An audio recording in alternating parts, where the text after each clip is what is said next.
Starting over. Okay, my budgeting style has to be different in 2025 or this is not going to work. Well, hey everyone. Oh, I know you're saying, so what exactly are you doing?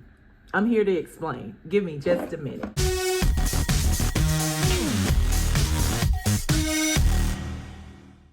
As I was about to film this video, the people that are working on my tiny house outside was making awful noise. There was machines rumbling and there was things being moved and tossed about. So certain parts of this video will be a voiceover, and I apologize for that if that's not your thing, but I really needed to get this explanation out for my 2025 budget plan, and here we go.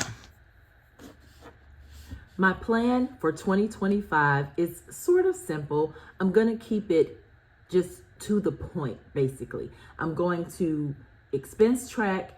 I'm going to do only monthly savings challenges. And I'm going to try my best to make my budget be as simple as possible. Because, we can get a little, I guess, detailed with a lot of things. And by we, I mean me. First, I'm going to dump some change because it is full and stuffy and I've been spending money. Y'all know I got this tiny house project going on and I'm expanding them both to be something different. That's been a whirlwind of an experience that I just truly love doing. Doing that type of stuff hardly ever bores me. I get bored with a lot of things, but redecorating and reinventing spaces and items, repurposing items, hardly ever gets boring to me. So I love doing that type of thing. And I like doing it for myself as well as others.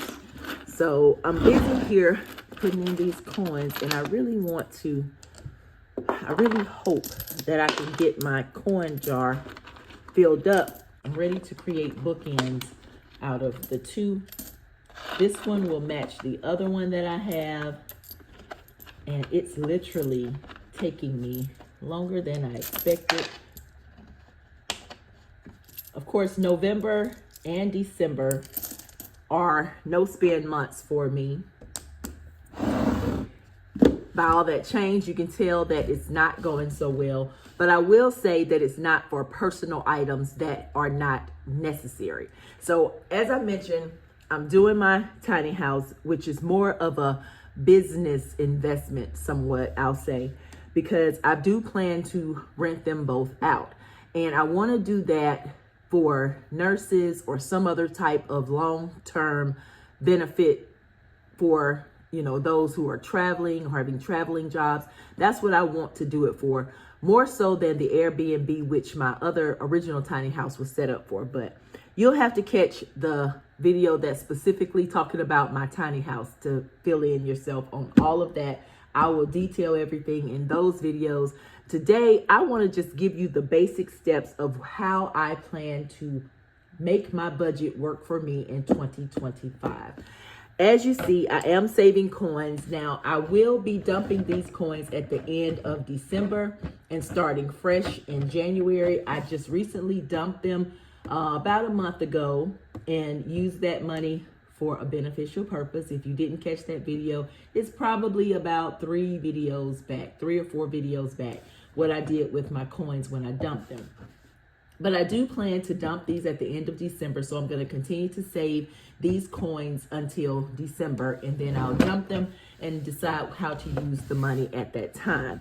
The only other, let me move my coffee out of the way. The only other savings challenge that I have going so far is this 15 weeks of college football. Basically, all I do is select teams, 1 to 3, or sometimes 4, which I haven't selected 4, but 1 to 3 teams each week, and I save that amount of their score. What I'm doing is simply choosing a team, and I'm saving their scores. And so far, I've saved quite a bit. As you can tell by these scores, I've saved quite a bit. Some of you have guessed how much you think I'll end up having in this fabulous football, but we won't count it again until week 15 is over. We're currently on week 12 as I'm filming this video. This is week 12, and I chose my two teams already, Tulane and Arkansas, and we will save whatever their scores are, okay? So I'm going to put that aside. I just wanted to let you know that because that's what I'm doing. That's the only savings challenges I'm doing. Starting in January, though, I have ordered, let me turn it this way. I have ordered some monthly savings challenges. Some of these came in the mail, as these have, and some of them were digital downloads. I already have the digital downloads. I just need to print them out. But these came in the mail. This one is from All Things Planned, and she has this one available on digital download as well. I don't know if I'm going to put it inside of a binder or not. I really just like the way that her products are made.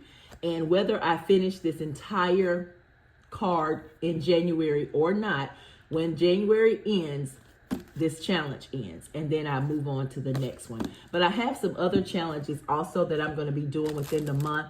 January may be dedicated to having 2 or 3 challenges, you know, and so forth and so on. I really don't plan on extending any challenge except for the change challenge.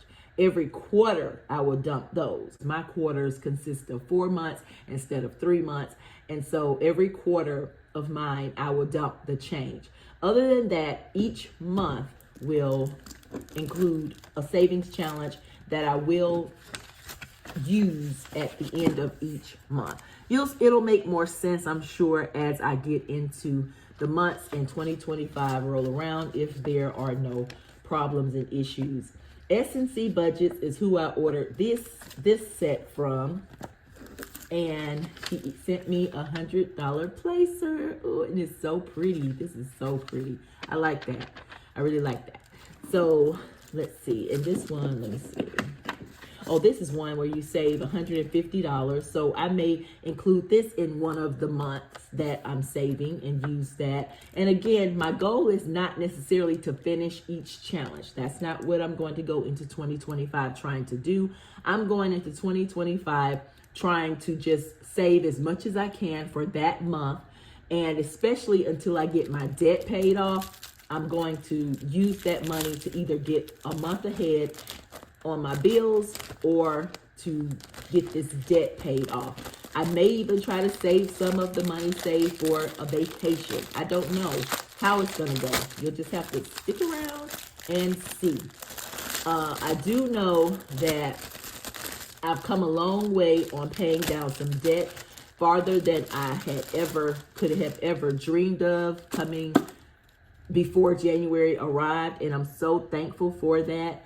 But going forward, I have to dedicate some funds to specific things. And I've even managed to get some extra money paid on my utilities. I have water, I have natural gas, and I have electricity.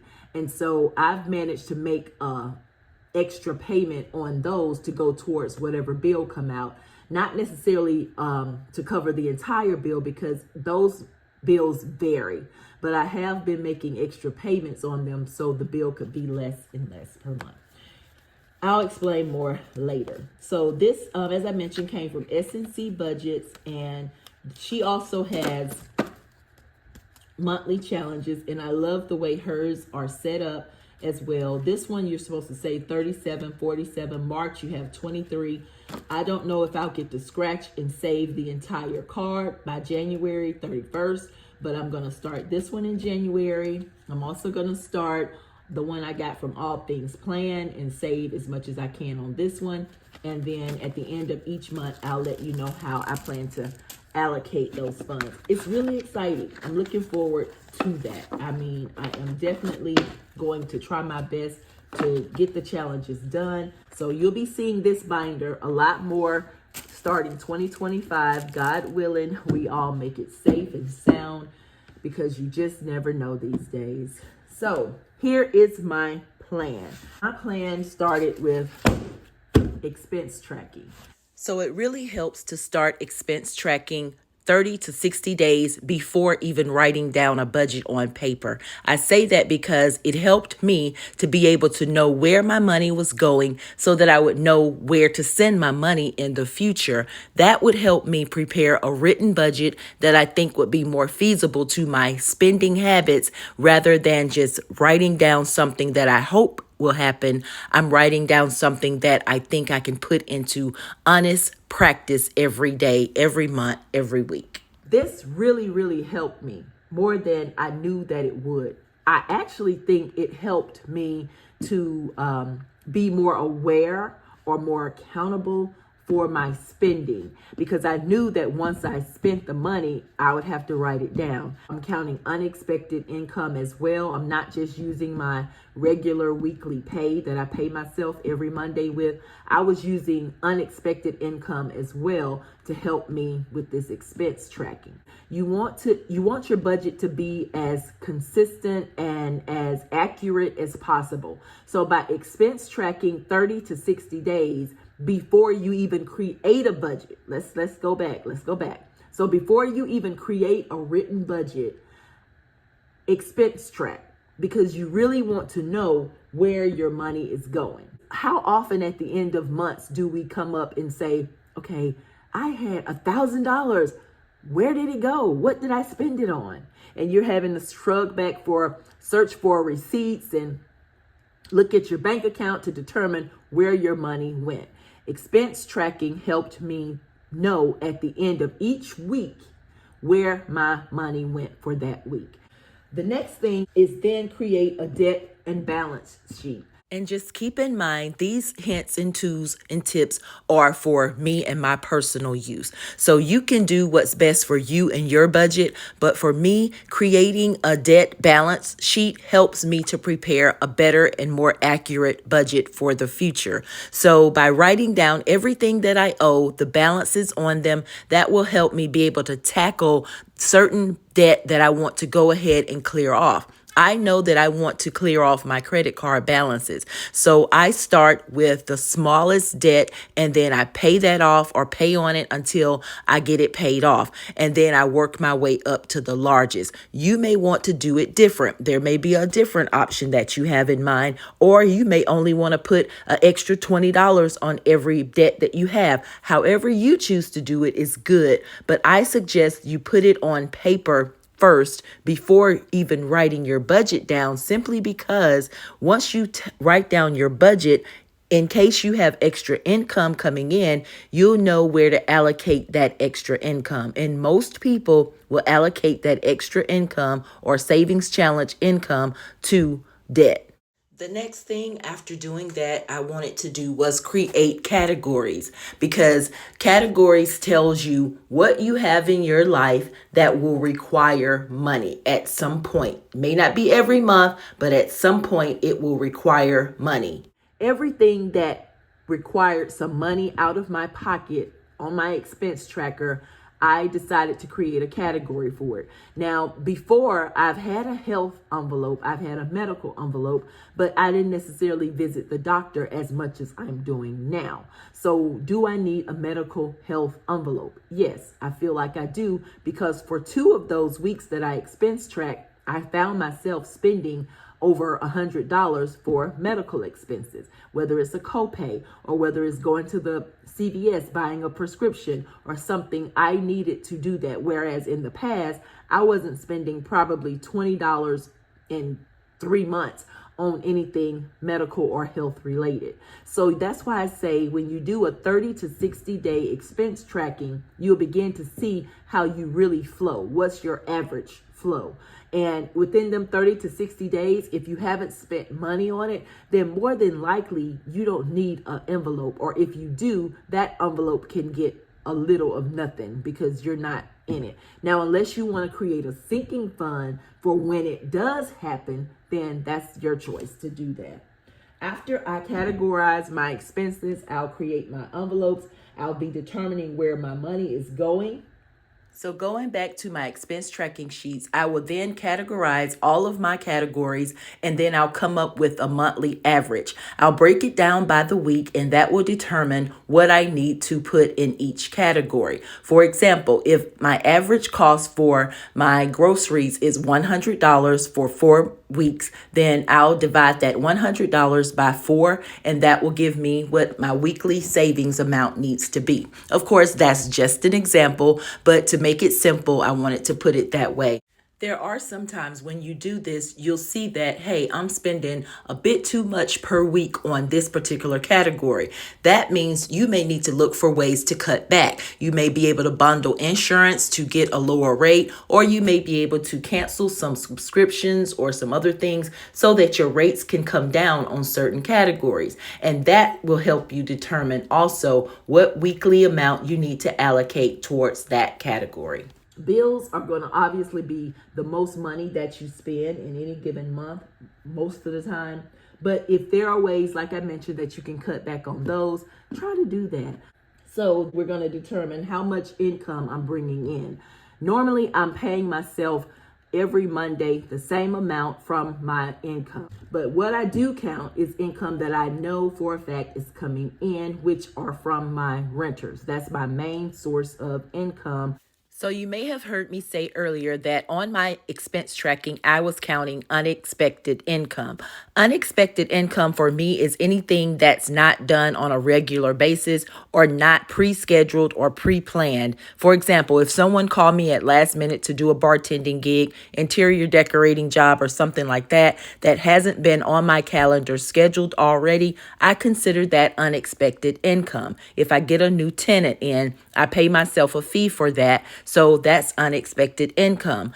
That's not to be confused with my regular income that I pay myself every Monday from my tenants. So that's my regular income. That's my main source. But unexpected income, I do include that on my expense tracking sheet because I want to make sure that I count every dime that comes in. So that way I'll know where to allocate it. You have to know what's coming in, what's going out, and where to allocate it. And instead of money just going into my bank account as unexpected income and me not knowing where to put it, I always write it down on my expense tracking sheets as well for that week. These are just things that have worked for me. And me expense tracking and then doing my debt balances and counting my income, reducing my bills that I could reduce, that's what's going to help me create a budget on paper. So after doing all that, I compare and determine if additional income is needed and how much is needed. Now, this is where your budget can become tricky because most people really don't have time to go out and earn extra income. We just don't. We have busy lives. So if that's the case, then maybe you need to go back to the other step of determining what can you cut back on.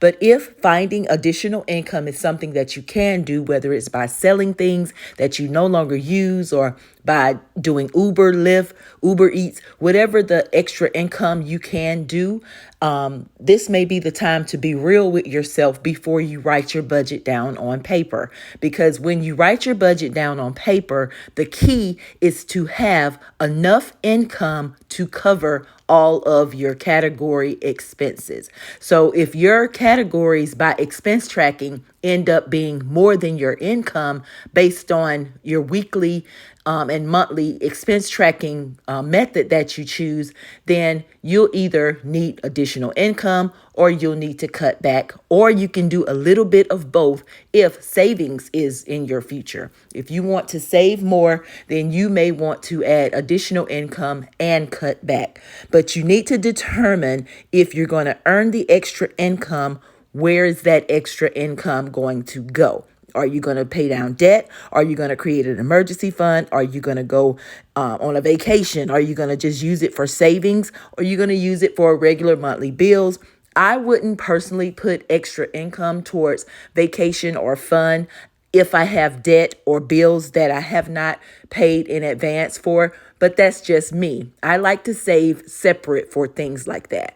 But you decide what's best for you and your budget. And the key again is to make your income be equal or a little bit more than what your expenses are. And that will be what's determined on your expense tracking and when you break down your categories and how much should go to each. Either way, don't let the extra income come in and you don't know where to take it to.